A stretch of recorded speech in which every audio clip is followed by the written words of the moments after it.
Hello, আসসালামু আলাইকুম। Welcome back to my channel. ভর্তা ভালোবাসে না এমন মানুষ খুঁজেই পাওয়া যায় না। আমাদের বাঙালিদের ভর্তার সাথে একটা মধুর সম্পর্ক আছে। আর ভর্তা হলে ভাত একটু বেশিই খাওয়া হয়।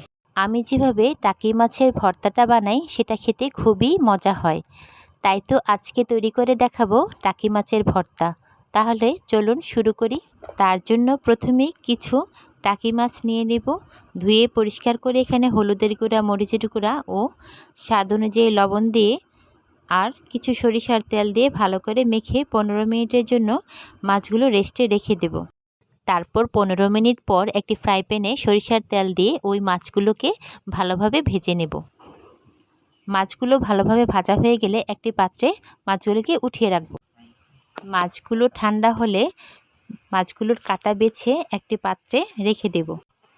এই মাছ বাছতে কিন্তু বেশি কষ্ট হয় না। মাঝখান দিয়ে শুধু একটা কাটা থাকে আর অল্প চিকন চিকন কাটা থাকে, এগুলো বেশি সমস্যা হয় না। একটি ফ্রাই প্যানে কিছু শুকনা মরিচ ভেজে নেব।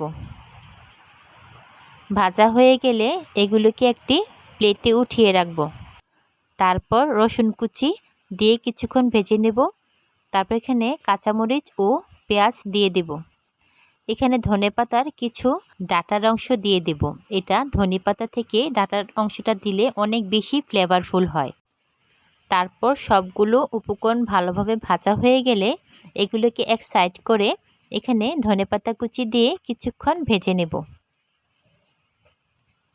সবগুলো উপকরণ ভালোভাবে ভাজা হয়ে গেলে আমরা এগুলোকে নামিয়ে রাখব।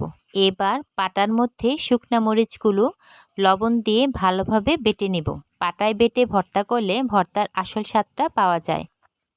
তারপর এখানে কাঁচা পেঁয়াজ কুচি দিয়ে দেব।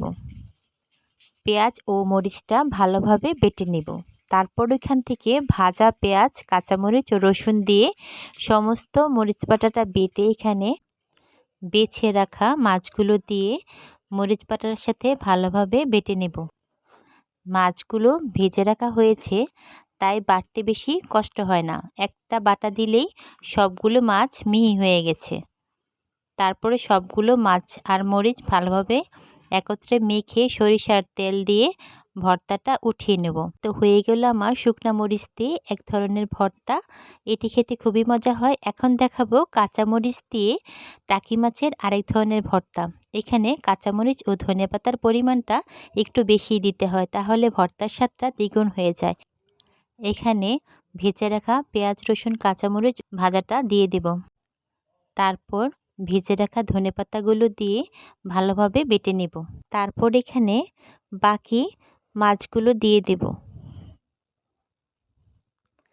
এই মাছগুলো দিয়ে ধনেপাতা ও মরিচ বাটার সাথে ভালোভাবে বেটে মিশিয়ে নেব।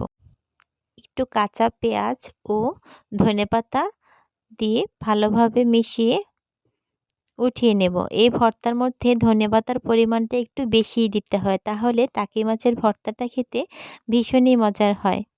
তারপরে সবগুলো উপকরণ ভালোভাবে মিশিয়ে আমরা ভর্তাটাকে উঠিয়ে নেব। এটি দেখতেও যেমন সুন্দর হয়েছে, খেতেও কিন্তু ভীষণই মজার হয়েছিল। আমি আশা করব আপনারাও এভাবে বাড়িতে একবার হলেও ট্রাই করে দেখবেন। আসসালামু আলাইকুম, আল্লাহ হাফেজ।